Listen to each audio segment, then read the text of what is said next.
वाहे गुरु जी का खालसा, वाहे गुरु जी की फतेह। आप सभी को पता होगा, एक बाबा के द्वारा, एक दोषी के द्वारा कंजरियां नचाई गई थी गुरुद्वारे के अंदर।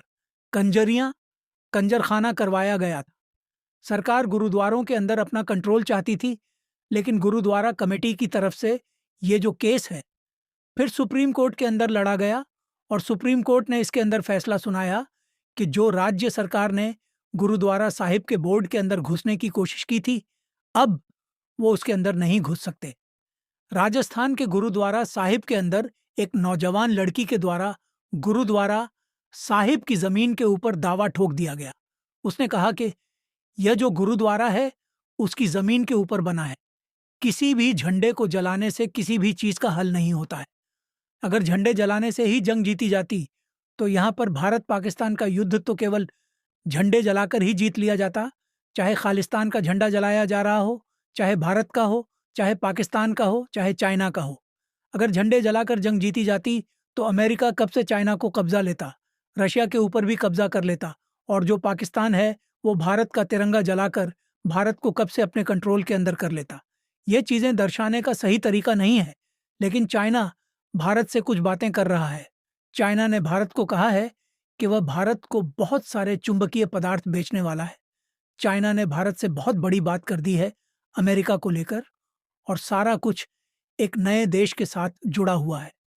चीन भारत से भारी दुर्लभ मुद्रा चुंबकों के संबंध में आश्वासन की मांग कर रहा है कि यह जो महत्वपूर्ण पुर्जे हैं तभी भारत को भेजे जाएंगे जब भारत गारंटी दे कि इनको अमेरिका नहीं भेजा जाएगा। भारतीय कंपनियों ने अंतिम उपयोगकर्ता प्रमाण पत्र प्रदान कर दिए हैं। चीन वैश्विक उत्पादन के लिए विशाल बहुमत को नियंत्रित करता है और व्यापार वार्ता में लाभ प्राप्त करना चाहता है, और यह स्थिति भारत के इलेक्ट्रिक वाहन और उच्च तकनीकी उद्योगों को भी प्रभावित करती है। चाइना से बहुत सारे जो ऐसे सामान हैं जो चुंबकीय रूप के अंदर सामने आते हैं, तो उसको ये कह रहे हैं कि आप अमेरिका को नहीं बेचो। चाइना और भारत के बीच में ये जो डील हो रही है, लेकिन भारत और चाइना के बीच में कभी भी बॉर्डर को लेकर क्यों बातचीत नहीं होती, इसके बारे में कौन जवाब देगा। तो मोदी साहब के मुंह के ऊपर ताला लग गया। यार कमाल की बात है, जब वो हमारे देश के बारे में बोलते हैं, हमारे देश की सीमा के ऊपर वो आकर कब्जा कर लेते हैं, तब मोदी साहब बोलते नहीं। व्यापार करने अंबानी अडानी को फायदा पहुंचाने के लिए चले जाएंगे। अफगानिस्तान के ऊपर तालिबानियों ने कब्जा कर लिया, और उन तालिबानियों के साथ प्रधानमंत्री मोदी ने हाथ मिला लिया है जिनसे लोग डरते हैं। जो लोगों के ऊपर क्रूरता दिखाते हैं उनके साथ प्रधानमंत्री मोदी डीलिंग कर रहे हैं। अफगानिस्तान को यहाँ से सहायता और मदद राशि भेजी जाती है। पंजाब के अंदर फ्लड आया था, उस समय प्रधानमंत्री मोदी को पंजाब याद नहीं आया, लेकिन अफगानिस्तान के अंदर जैसे ही वहाँ पर सुबह सुबह भूकंप आया तो इन्होंने भारत की तरफ से सहायता राशि, जहाज और मेडिकल सहायता वहाँ पर भेज दी।